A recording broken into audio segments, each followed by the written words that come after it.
Sir.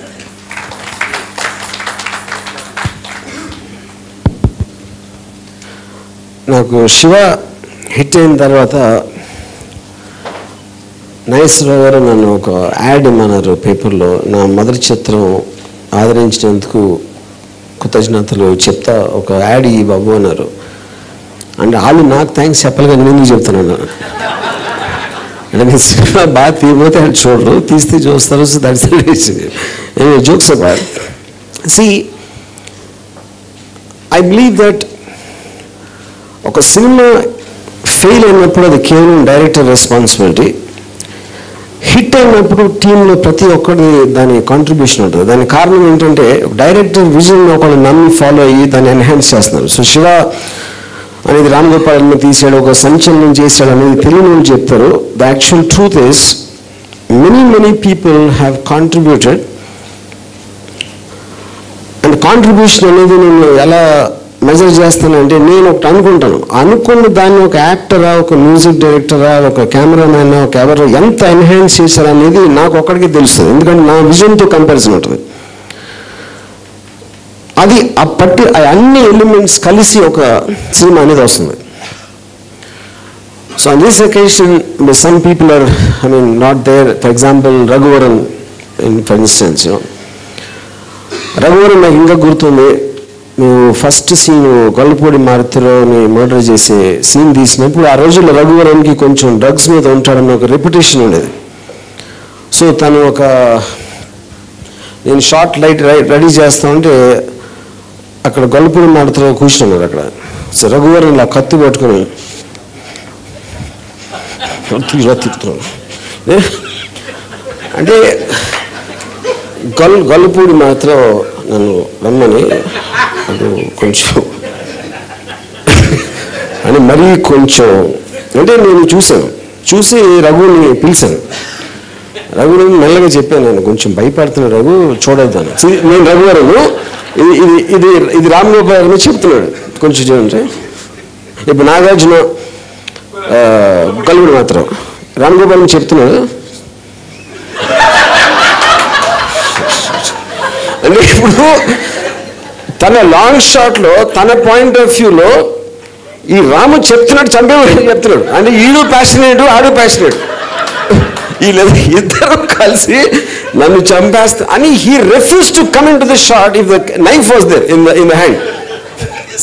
So మేము manage చేసి long shot క్లోజ్అప్లని పెట్టి డమ్మీ నైఫ్ పెట్టి we try to do something you know.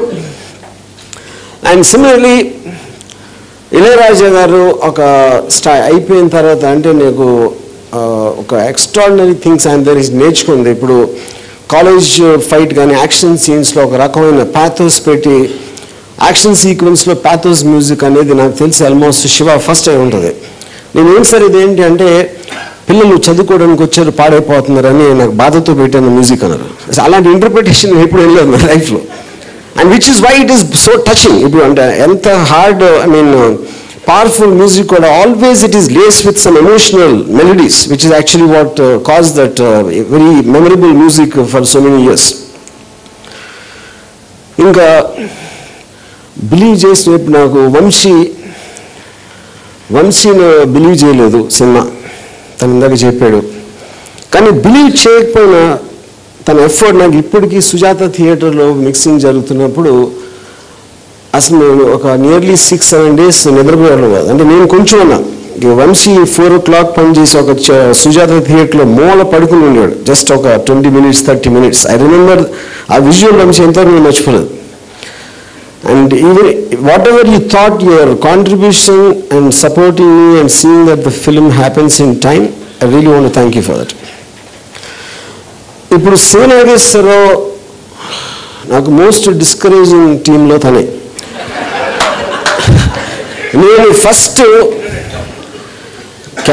Camera ఇలా ఒక బోర్డ్ సజెషన్లో కాలేజ్ చూపిస్తా ఇలా క్రేన్ డౌన్ అవుతుందని చెప్పాను.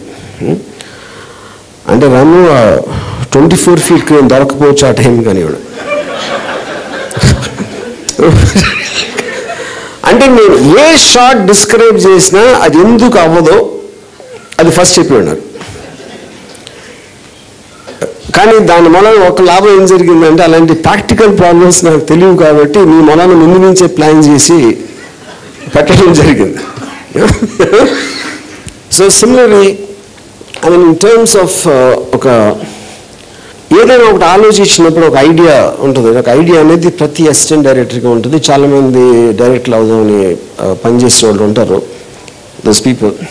కానీ ఎంత ఆలోచించి ఎంత ప్లాన్ చేసినా సెట్కి వెళ్ళిన తర్వాత డైరెక్టర్ అనేవాడు కేవలం he can tell a theory, he can tell what he has in mind in theory. But ఒక యాక్టర్ ఇంటర్ప్రిట్ చేసి ఆ క్యారెక్టర్ని లైవ్ చేయటానికి, అంటే ఇప్పుడు అమలా సటిలిటీలో నాగార్జునతో నడుస్తా జస్ట్ అలా చేయిపెట్టి అంత kind of a subtle romantic scenes and humour అనేది అసలు ఆ టైంలో అసలు ఇంపాసిబుల్. అది అమలా న్యాచురల్ పర్సనాలిటీలో ఉంది. She's one of she's the only natural looking heroine for me. Everyone is made up. So ఆ kind of a girl next door అనేది particular characterisation I think is fantastic and that came because of her personality. ఇప్పుడు నేను ఒక థియరిటికల్గా చెప్పడానికి నేను ఒక artist and she being almost herself, అంటే తను యాక్ట్ చేసిందా లేకపోతే తనే ఉందా అనేది అంత difference. Actually Amala I think is as much as in Shiva. I think you played yourself, Amla, if at all, I have to say. And coming to Gopal Reddy,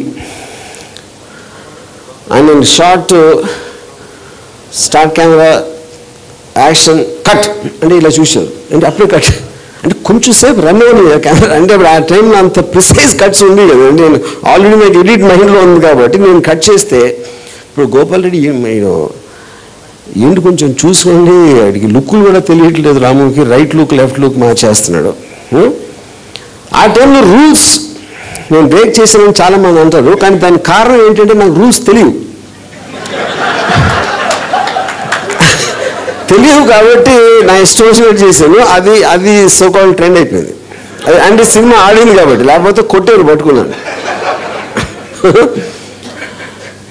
and see the point is, and చాలామంది అడుగుతారు, ఒక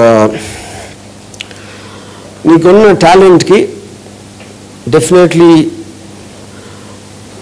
Nagarjuna break ఇవ్వకపోతే నీకు ఎవరో ఒకరు break ఇచ్చేవారు, it just a question of time అని చెప్తారు కొంతమంది ఊరికే. But that is untrue, because ఆ టైం ఇప్పుడు నాగార్జున తప్పిస్తే నేను నా మాట్లాడే మాటలు, నా విజన్, నా సెన్సిబిలిటీకి అర్థం అవ్వటానికి even 5% was nobody, because I know the whole industry. So ఒకటి, నేను చెప్పిన స్టోరీ అవ్వచ్చు, నా సీన్స్ అవ్వచ్చు, తను నమ్మి ఇప్పుడు 100% సపోర్ట్ ఇవ్వటం అనేది that is also can be called గుడ్డిగా నమ్మాడు. గుడ్డిగా నమ్మటానికి నాగార్జున ఫూల్ కాదు ఒకటి. రెండు, నాగార్జున ఇండస్ట్రీ పర్సన్, తన ఇండస్ట్రీ ఫ్యామిలీలో ఉండి అప్పటికే కొన్ని సినిమాలు చేసి నాకన్నా పెద్ద డైరెక్టర్లతో పనిచేసి దాని తర్వాత he trusted my passion, he trusted my sincerity, he trusted my intensity more than anything else. I don't think it's so much about the story, because story అనేది ఇందాక అమలా చెప్పినట్టు యాక్చువల్లీ ఏమీ లేదు సినిమాలో. అది కేవలం క్యారెక్టర్స్, అట్మాస్ఫియర్, బిల్డప్ అన్నీ కలిసి suddenly it look like it has a story by the end of it. అది పేపర్ మీద ఉన్నప్పుడు స్టోరీ అనేది దాన్ని గేజ్ చేయటం అనేది నా ఉద్దేశంలో impossible. So because of that మామూలుగా ఇండస్ట్రీలో ఎప్పుడైనా ఒక హిట్ అయితే దాన్ని అలా ఆ సినిమాలో ఉంది అయితే చేసేద్దాం అనే ఒక సక్సెస్ని ఫాలో అవడం ఉంటుంది. శివాకి ఏమో అక్కడ బెంచ్ మార్క్ లేదు, అలా ఆ సినిమాలో లేదు, ఈ సినిమాలో ఉంది, ఆ సినిమా అంత బాగుందా తక్కువ ఉందా, there is no measurement factor. So out of the blue కాన్సెప్ట్ని అంత 100% నా సిన్సియర్, నా ప్యాషన్ని ట్రస్ట్ చేసినందుకే నా సినిమా ఫైనల్గా అవుట్కమ్ అంత యునైటెడ్గా వచ్చింది. And that is the reason in that document lo cheppindi that 100% credit of a film like Shiva happening is because of Nagarjuna. Thank you, Nag. And second, the last thing I want to say, మేము ఎవరైనా కూడా మీ cinema అనేది చాలా, మేమందరం ఒక శివ ప్రపంచంలోకి వెళ్ళి నాగార్జున కానీ, అమలా కానీ, నేను కానీ, రెస్టారెంట్స్ కానీ అందరం కలిసి ఒక సినిమా తీసు. ఐ డోంట్ రిమెంబర్ ఒక్క రోజు కూడా ఈ సినిమా హిట్ అవుతుందా, ఎంత పెద్ద హిట్ అవుతుంది, ట్రెండ్స్ యూస్ చేస్తుందా అనేది మా మైండ్లో, ఎవ్వరి మైండ్లో లేదు. ఏదో డిఫరెంట్గా ఉంది అన్న ఒక ఫీలింగ్ ఉంది అంతే. Nobody actually believed, including me. But the truthfulness from everybody's side, ఒక ప్యాషన్, అదే ప్రపంచం నుండి ఆ సినిమా చేద్దాం అన్నది చాలా క్లియర్గా అందరి వర్క్లో కనిపించడం అనేది, which is what resulted in that. But so then, if nobody believed, nobody intended, how did it happen? I want to quote George Bernard Shaw. He said, great things happen, you can't make them happen. And I'm glad that Shiva happened for many reasons, some of them being the effect it created, the impact it created, the kind of directors it inspired, the fact that we are sitting here after 25 years talking about it still. And it doesn't, and the whole creed, therefore, I think, doesn't really belong to any one of us. I think it just fell down from nowhere. Thank you. Still late 20s. Nana, అమ్మ నీకు lunch box ఇచ్చిరమ్మంది.